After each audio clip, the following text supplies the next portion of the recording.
Je voudrais souhaiter un très bel anniversaire à la MDA.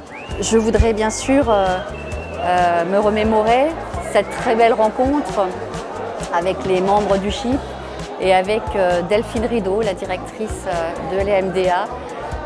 Une vraie bulle d'oxygène, des rencontres pétillantes, pleines de vie et qui donnent un sens profond à la mission de la MDA, mais également à toutes nos institutions partenaires.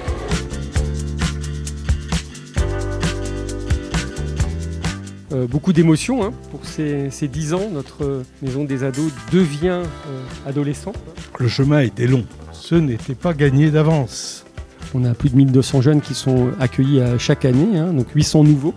Et donc depuis le départ, près de 8000 jeunes ont été accueillis.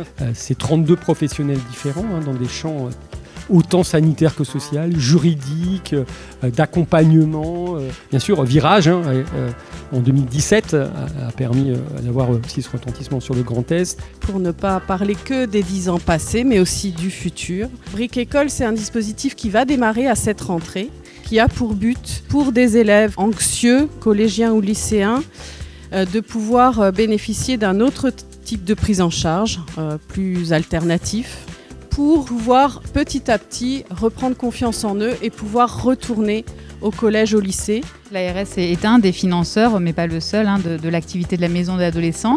Un des objectifs qu'on s'est fixé dans notre projet régional de santé, c'est notamment faire bénéficier aux enfants et aux adolescents relevant d'une situation complexe d'une coordination pluriprofessionnelle. Et vous y contribuez très largement. Le concept de maison des adolescents avait donné lieu à des réalisations très variées. Le cahier des charges publié par le gouvernement permettait des interprétations assez diverses. Et il y avait des maisons des adolescents qui s'étaient créées en lien avec des hôpitaux et qui avaient une orientation très nettement médicale, voire psychiatrique, alors que d'autres avaient une orientation beaucoup plus sociale.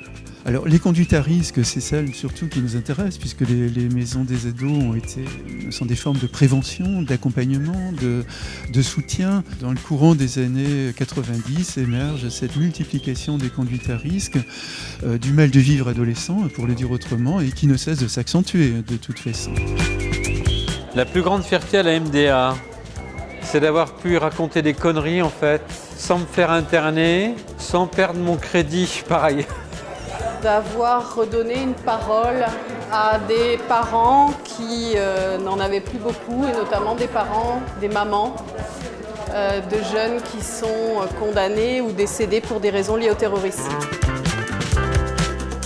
Mon meilleur souvenir à la MDA, plutôt toutes ces réunions, parfois très compliquées, tout cela trouvait toujours une forme de résolution.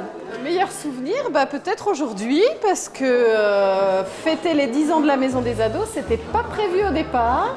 Il y avait un élan très créatif, et d'extérieur aussi, d'artistes. J'ai eu la chance de rencontrer dans cette équipe-là une forme de liberté de penser. Mon meilleur souvenir à la MDA, réussi à la Maison des Adolescents à acheter un sidecar, se balader comme ça pour aller interviewer des adolescents. C'était un confessionnal sur roulette comme ça. Mon meilleur souvenir, les journées nationales des maisons des adolescents. La MDA de Strasbourg avait réussi à faire venir de toute l'Hexagone et même d'ailleurs, vraiment les grands penseurs de l'adolescence d'aujourd'hui, autant du côté de la psychologie que de la sociologie.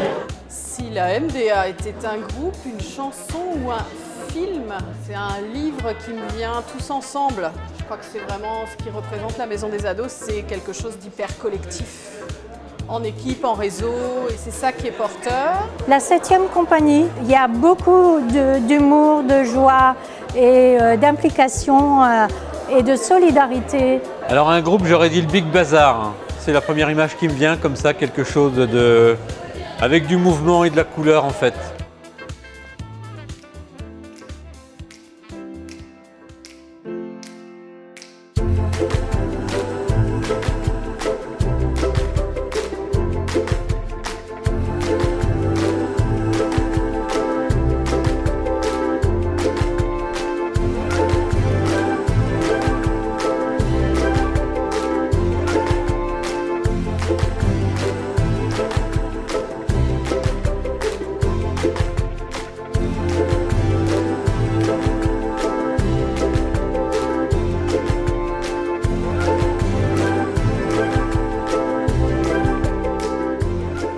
Les adolescentes et adolescents que la MDA accompagne par ailleurs depuis 10 ans ont du mérite.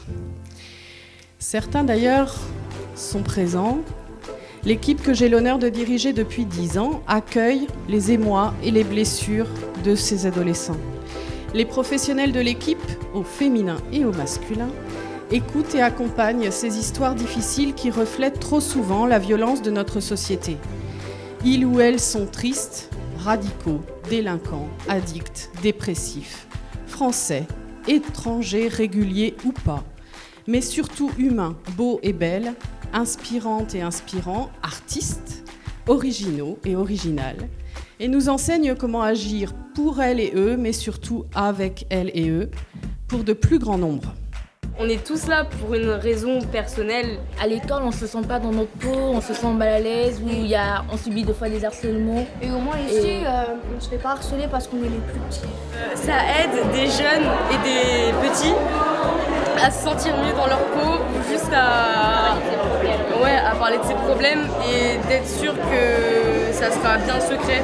Et ça nous aide à avoir confiance en nous, à faire part de nos problèmes, de nos difficultés. Oui, et on n'a pas besoin forcément de changer de type de langage, de devoir à nouveau faire attention comme à la maison. Là. Avant, je n'avais pas des amis et maintenant, je trouvais beaucoup d'amis là-dedans. Oh, trop mignon.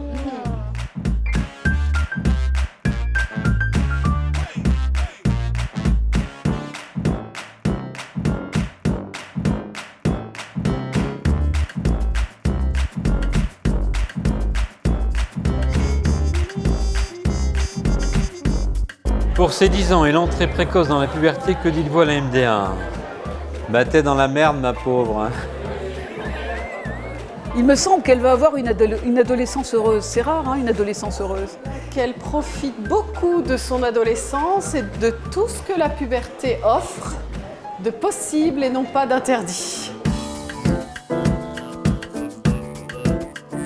Carte blanche à l'avenir de la maison des ados et surtout des ados qui sont quand même toujours étonnants et qui nous obligent à penser des choses nouvelles pour eux et avec eux. Joyeux anniversaire à la MDA, à toute l'équipe, vous faites un travail formidable. Continuez comme ça. Joyeux anniversaire à la MDA.